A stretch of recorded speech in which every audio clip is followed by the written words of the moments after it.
नमस्कार, the wire में आपका स्वागत है। मैं हूं आरफा खानम शेरवानी। बहुत हुआ नारी पर वार, अब की बार मोदी सरकार। पिछले 6-7 साल से लगातार इस नारों को सुनते रहे हम, और इसी नारे के साथ नरेंद्र मोदी प्रधानमंत्री बने। सत्ता पर उन्होंने अपने अधिकार की बात कही कि नारियों पर बहुत ज़्यादा वार हो चुका है, ज्यादती हो चुकी है, और अब जो है वो मोदी सरकार को आप चुनिए ताकि इससे आपको निजात मिल सके। लेकिन लगातार पिछले 5-6 सालों में हमने देखा है कि महिलाओं की स्थिति बदतर ही हुई है। मैं आज बात कर रही हूँ नवदीप कौर की, 24 साल की एक युवती जो मजदूरों के अधिकारों के लिए लड़ती रही है। उसको हरियाणा पुलिस ने गिरफ्तार कर लिया। उसके ऊपर कई गंभीर चार्जेस लगाए गए, और सबसे ज़्यादा बात ये रही कि उसको कस्टोडियल टॉर्चर यानी कि जेल के अंदर उसको प्रताड़ित किया गया, और साथ साथ चूंकि ये एक दलित महिला है, उसको जाति सूचक शब्द और गालियों से नवाजा गया। नवदीप को बहरहाल फिर अदालत ने बेल दे दी, ज़मानत दे दी। वो बाहर आ चुकी हैं ज़मानत पर। साथ ही उनके साथी शिव कुमार, वो भी बाहर आ चुके हैं ज़मानत पर। नवदीप से हम बातचीत कर रहे हैं, उनसे ये जानने की कोशिश करेंगे कि क्या उससे जिस तरह का टॉर्चर उनके साथ हुआ और जिस तरह से उनको जेल भेजा गया, क्या उनके हौसले पस्त हुए हैं, और साथ ही ये भी जानने की कोशिश करेंगे कि जो किसानों का पूरा जो मूवमेंट चल रहा है, अब उसको वो किस तरीके से देखती हैं। नवदीप अब सिंघू बॉर्डर वापस पहुँच चुकी हैं किसानों का साथ देने के लिए। नवदीप, आपका स्वागत है। सबसे पहले तो बहुत दुख की बात है, मेरी तमाम जो सॉलिडारिटी है वो आपके साथ है। आपकी इस जो तमाम लड़ाई आप मज़दूरों के लिए, किसानों के लिए, गरीब लोगों के लिए लड़ रही हैं, उसके साथ है। मैं आपसे सबसे पहले यही जानना चाहती हूँ कि जो कुंडली फैक्ट्री का जो पूरा ये एपिसोड था जिसकी वजह से आपको गिरफ्तार किया गया, वो क्या था? किन हालात में आपकी गिरफ्तारी हुई? जैसे हम लोग पहले ही, जैसे लॉकडाउन में जो मजदूरों का वेतन था वो लेने के लिए पहले भी हम लोग काफ़ी बार गए थे। तो 12 तारीख वाले दिन भी हम लोग ऐसे ही जो अपने वेतन की मांग के लिए हम लोग गए थे। तो प्रोटेस्ट कर रहे थे जब हम लोग वहाँ पे, तो पुलिस के द्वारा एकदम से आते ही लाठीचार्ज करना, फायरिंग करना और मुझे खींच के लेके जाने की कोशिश करना। तो ऐसा माहौल पैदा कर दिया गया जिसकी वजह से मुझे छुड़ाने के लिए जो मज़दूर हैं उनको आगे से जो हमला करना पड़ा। बाकी ये नहीं था कि उनकी जो पहली कार्रवाई थी वो, हालांकि उन्होंने ऐसा माहौल जानबूझ के ऐसा पैदा किया जिसकी वजह से सब कुछ हुआ। जो क्विक रिस्पांस टीम है वो एक प्राइवेट गुंडों की टीम है जो फैक्ट्री के करोड़पति मालिकों के लिए काम करती है, जिनको मतलब फैक्ट्री मालिकों द्वारा पे किया जाता है महीना।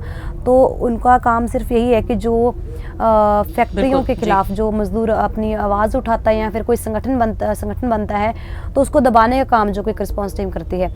तो जब हम लोग पहले भी मजदूरों का वेतन दिलाने के लिए लगातार जाते रहे हैं, तो क्विक रिस्पांस टीम के द्वारा लगातार हम पर हमले किए जाते रहे हैं।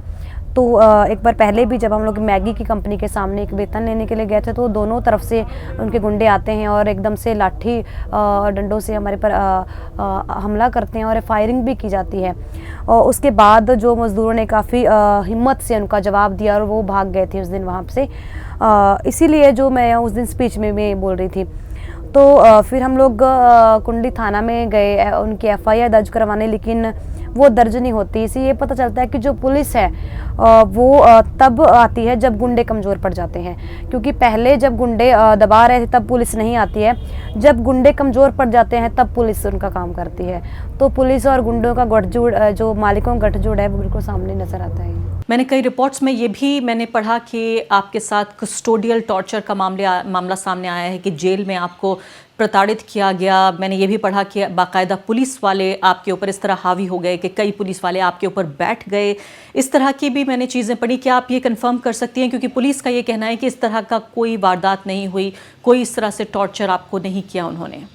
जी, जब रेस्टिंग से पहले भी लगातार जब हम लोग जाते रहे तो पुलिस का रवैया बहुत ऐसे ब्रूटली था कि ऊपर हमला करना और ज़बरदस्ती खींच के पीछे ले जाना और बोलना कि नहीं, मतलब आप तानाशाही कर रहे हो, आपको कुछ नहीं मिलेगा, आप चले जाओ। तो जब 12 तारीख वाले दिन भी जब पुलिस ने ऐसा माहौल क्रिएट किया, तो उनके साथ कोई लेडीज़ कांस्टेबल नहीं थी और अरेस्ट किया गया मुझे, ताकि जो मैं ही जो मेन थी, मैं हर जगह पे मैं ही मज़दूरों की बात रखती आई थी। तो उस दिन भी मुझे जानबूझ के अरेस्ट किया गया ताकि जो बाकी सारे मज़दूर हैं डर के पीछे हो जाएं और वो बोले ना।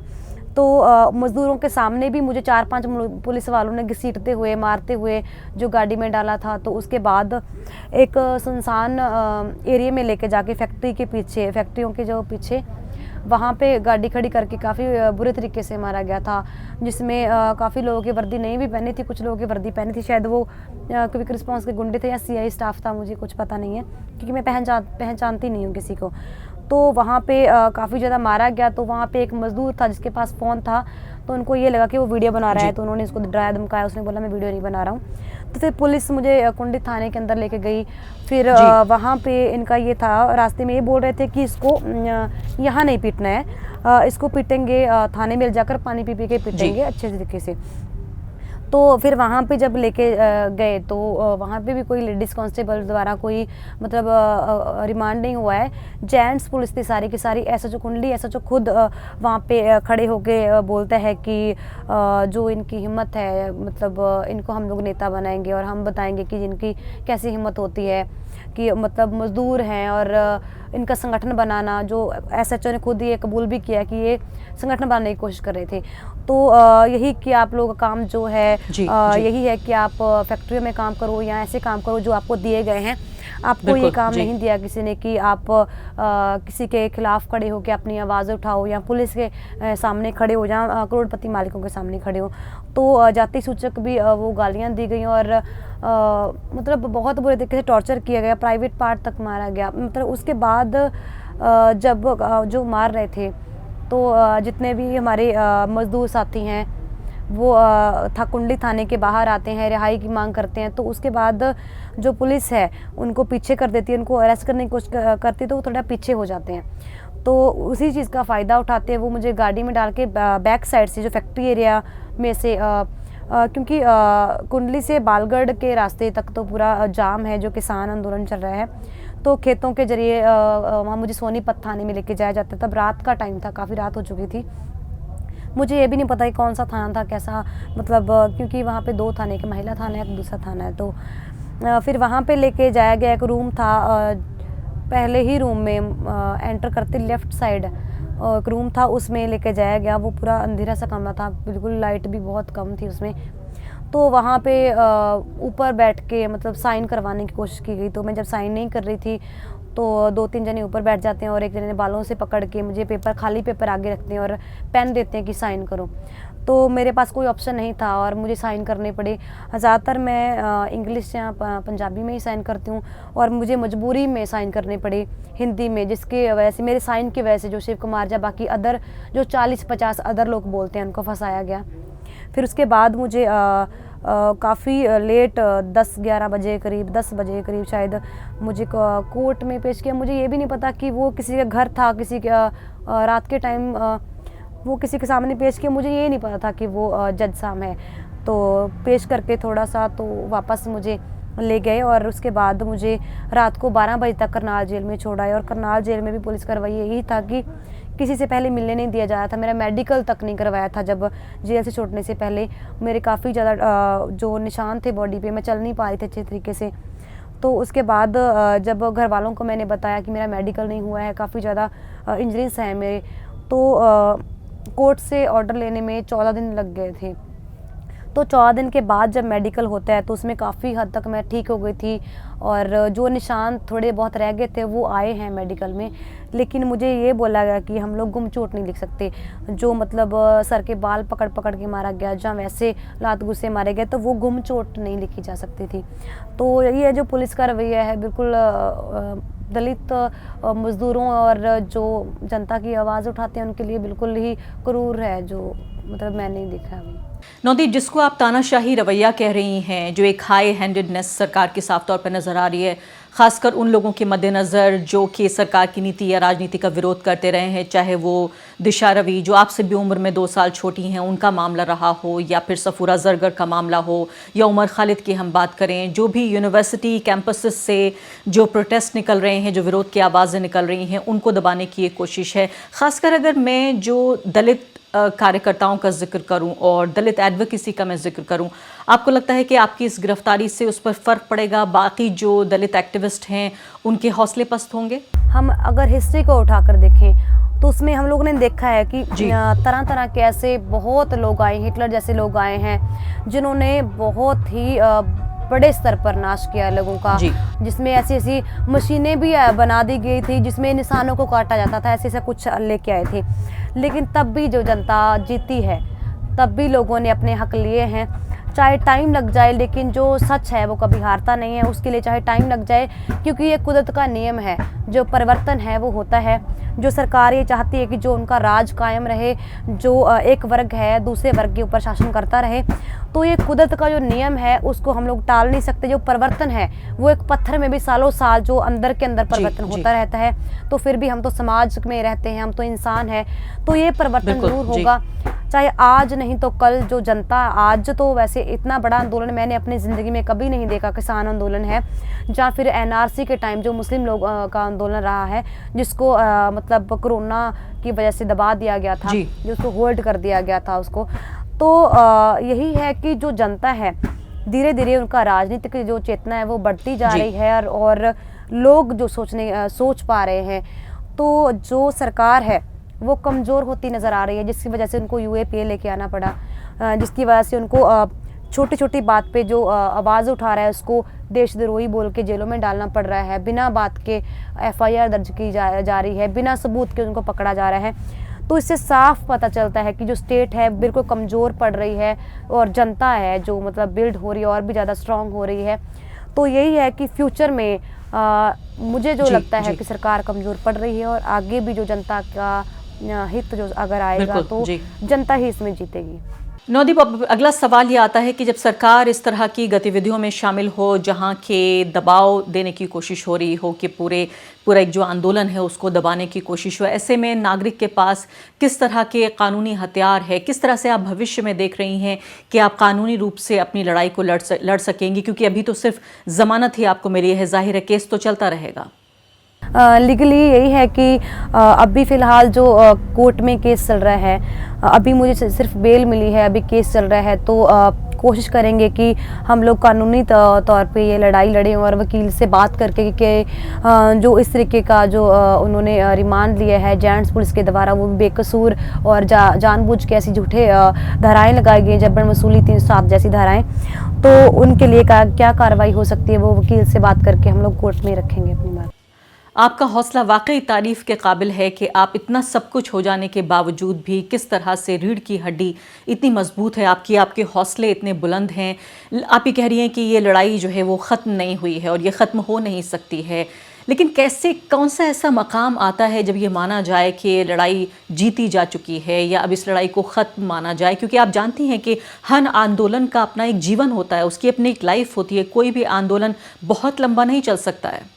मुझे नहीं लगता कि लड़ाई अभी ख़त्म होगी, मेरे मरने के बाद भी और आने वाले टाइम में भी जब ये लड़ाई जारी रहेगी, क्योंकि ऐसा नहीं है कि 1 साल 2 साल या 10 साल के बाद ये सिस्टम बिल्कुल एकदम से बदल जाएगा। इसमें बहुत टाइम लगेगा। जिन लोगों ने मतलब काफ़ी सपोर्ट किया, जिसकी वजह से मैं बहुत प्रेशर पड़ा तो मुझे बेल मिल पाई है, तो मैं इसीलिए मैंने प्रेस कॉन्फ्रेंस में भी ये बात रखी थी कि ये मेरी जीत नहीं है, हमारी जीत वो होगी जब किसानों मज़दूरों की जो डिमांड्स हैं वो उनको मिल जाएंगी। तो जो जितने भी लोग हैं जो अभी जेलों में बंद हैं उनको रिहा कर दिया जाएगा, और जब अमीर गरीब का जो पाड़ा है वो बिल्कुल कम हो जाएगा, क्योंकि अभी अमीर गरीब में ज़मीन आसमान का फ़र्क है। जो सारी चीज़ें हैं प्राइवेट हो गई हैं और अमीर लोगों के हाथ में सब कुछ आ गया है, और जो गरीब लोग हैं बिल्कुल दबते जा रहे हैं, और सरकार बिल्कुल तानाशाह हो गई है। ये लड़ाई तब तक जारी रहेगी जब तक हर उस इंसान के चेहरे पे खुशी नहीं आ जाती, जो किसी भी कास्ट का हो, किसी भी धर्म का हो। जब तक कास्टिज़म, जाति और ये इस पे भेदभाव होना बंद नहीं हो जाता, तब तक हमारी लड़ाई जारी रहेगी। चाहे ये फ्यूचर में आने वाले और भी लोगों के लिए बात हो, ये लड़ाई तब तक आगे भी जारी रहेगी। नौदीप, इसमें एक अहम बात यह है कि आपके एक दलित होने के अलावा आप एक यंग वुमन हैं, आप एक युवती भी हैं, छोटी उम्र की हैं, जिससे बाकी आपकी उम्र की लड़कियां अभी भी कॉलेज में पढ़ रही होंगी या एक बेहतर भविष्य की कामना कर रही होंगी, जहां सब कुछ जो है वो स्थायी रूप से चलता है और एक परिवार अब आगे बढ़ाने की बात हो रही होगी, जहां शादी होगी, बच्चे होंगे और सब कुछ खुशहाल होगा, एक अच्छा करियर होगा। लेकिन ऐसे में आप ये तय कर रही हैं कि आप गरीबों के लिए, मज़दूरों के लिए, किसानों के लिए लड़ेंगी। मैं आपसे ये जानना चाहती हूँ कि मज़दूरों की लड़ाई हो या मौजूदा दौर में किसानों की जो लड़ाई चल रही है, उस पूरे आंदोलन में आप महिलाओं की भूमिका को किस तरह से देखती हैं? देखिए, महिलाओं की जो भागीदारी है वो उतनी ही है जितनी कि पुरुषों की भागीदारी है। लेकिन ये है कि जो निराशाजनक बात यही है कि जो महिलाओं की भागीदारी यहाँ पे बहुत कम देखने को मिल रही है, क्योंकि समाज को भी देखें, ताइयों पुलिस को भी, स्टेट को भी देखें तो लगातार से जो भी महिला एक्टिविस्ट रही हैं तो उनके साथ जो बहुत ही गलत रवैया रहा है, या फिर ऐसी लड़कियां जिनकी मैं बात करूं जैसे बुटाना रेप केस है, हाथरस हो गया, गुड़मंडी रेप केस हो गया, तो ऐसे लड़कियों के साथ ऐसा सा कुछ होता रहा है जिसकी वजह से एक डर भी है कि अगर पकड़ी जाएंगी तो यूएपीए जैसे वो दोहराएं लगा के उनको हमेशा के लिए जेल में डाल दिया गया है। तो समाज भी इसका जिम्मेदार है और सरकार भी इसकी मतलब बहुत हद तक जिम्मेदार है, और जो पुलिस भी है, जो स्टेट का एक टूल है जिसको स्टेट यूज़ कर रही है एक मशीन की तरह। तो महिलाओं की जो भागीदारी है, हम कोशिश करेंगे कि महिलाएं लगातार से आगे आएँ। हमें खुद को और बाकी और औरतों को उदाहरण बनना होगा, उदाहरण सेट करना होगा, ताकि उनको देखते हुए जो महिलाओं का जोश और बढ़े, ताकि जो महिलाओं की दुर्दशा जो हो रही है उस पे बात हो, जो उस पे सवाल उठे। क्योंकि अभी किसानों और मजदूरों पे, ज़्यादातर किसानों पे सवाल उठ रहा है, मजदूरों पे भी उठने लगा है, लेकिन जो महिलाओं का मुद्दा बहुत अहम नहीं है, क्योंकि महिलाओं के लिए ये सिर्फ आम सी बात है कि एक दिन में कितने रेप हो जाना, उनके साथ छेड़छाड़ की घटनाएँ, या पुलिस स्टेशनों में रेप होना, या फैक्ट्रियों में, कारखानों में, खेतों में। तो ये सिर्फ बहुत लोगों के लिए एक मानसिकता बन गई है कि आम सी बात, पुलिस के लिए और स्टेट के लिए भी। तो अगर महिलाएं ज़्यादातर बाहर निकल के आती हैं, ऐसी एक्टिविस्ट बनती हैं, या बहुत सारी महिलाएं निकल के आती हैं, तो शायद ये मुद्दा उभर के आ गया है कि महिलाओं के लिए भी ज़रूर सवाल खड़ा होना चाहिए। आपसे मेरा आखिरी सवाल नौदीप की, हमने ये देखा है कि पिछले 5-6 सालों में ये सिर्फ एक धर्म संप्रदाय तक ही बात सीमित नहीं है, बल्कि अलग अलग जो वो तबके हमारे समाज के जो कि लोकतंत्र के हाशिए पर पहले से ही रह रहे हैं, कहीं ना कहीं उनके ऊपर एक ये वार है, या उनके ऊपर ये पूरा दबाव देखने को मिल रहा है कि एक तरह से एक अस्तित्व की लड़ाई लड़ रहे हैं। पहले हमने CAA NRC के खिलाफ हमने देखा कि बड़ी तादाद में मुस्लिम समुदाय के लोग, या जिनको हम प्रगतिशील लोग कहते हैं, जो प्रोग्रेसिव एक्टिविस्ट हैं, वो सामने आए और उनको अब किस तरह से जेल का सामना करना पड़ रहा है। पूरी उस कार्रवाई में एक तरह से वो पिस रहे हैं। ये जो सॉलिडेरिटी है, जो एकता है अलग अलग समुदायों की, अलग अलग वो समुदाय जो कि हाशिए पर रह रहे हैं, जो कि कहीं ना कहीं सरकार के इन तमाम दबावों का और जातियों का सामना कर रहे हैं, उनकी एकता को आप किस तरह से देखती हैं? क्या आपको लगता है कि किसानों की लड़ाई सिर्फ किसानों को लड़नी चाहिए, मजदूरों की लड़ाई मजदूरों को लड़नी चाहिए, धार्मिक अल्पसंख्यकों की लड़ाई उनको लड़नी चाहिए, महिलाओं की लड़ाई सिर्फ महिलाओं को लड़ना चाहिए, या इन सब की एकता भी देखती हैं आप?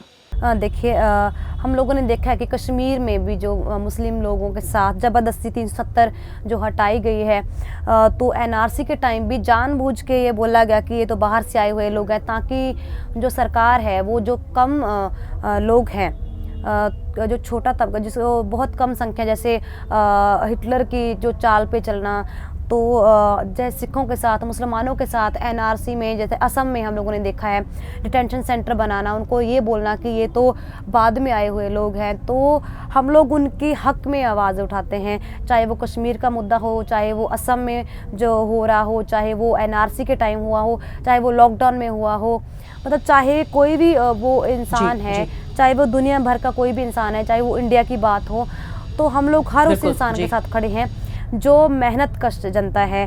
क्योंकि आप देखेंगे कि जो एक किसान है और मज़दूर है, वो एक, उनका कोई धर्म या कोई जात नहीं होती, वो मुस्लिम भी हैं, वो सिख भी हैं, वो हिंदू भी हैं, वो ईसाई भी हैं, हर धर्म का हर इंसान जो किसान और मज़दूर है उसका कोई धर्म नहीं होता है।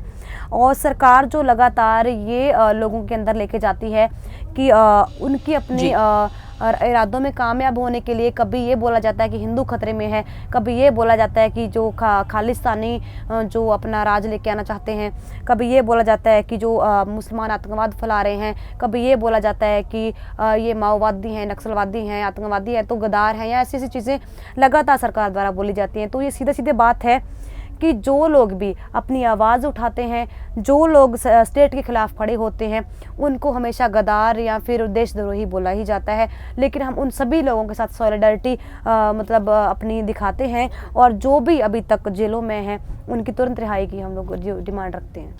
हमसे बात करने के लिए बहुत बहुत शुक्रिया आपका नौदीप। उम्मीद करते हैं कि आपका ये संघर्ष जारी रहेगा और ये संघर्ष का कोई फल भी जो है वो आपको जल्दी मिलेगा। बहुत बहुत शुक्रिया। द वायर के और वीडियोस देखने के लिए सब्सक्राइब करें और बेल आइकन पर क्लिक करें। स्वतंत्र पत्रकारिता की आर्थिक मदद करने के लिए डिस्क्रिप्शन में दिए गए लिंक पर जाएं और अपनी राशि चुनें।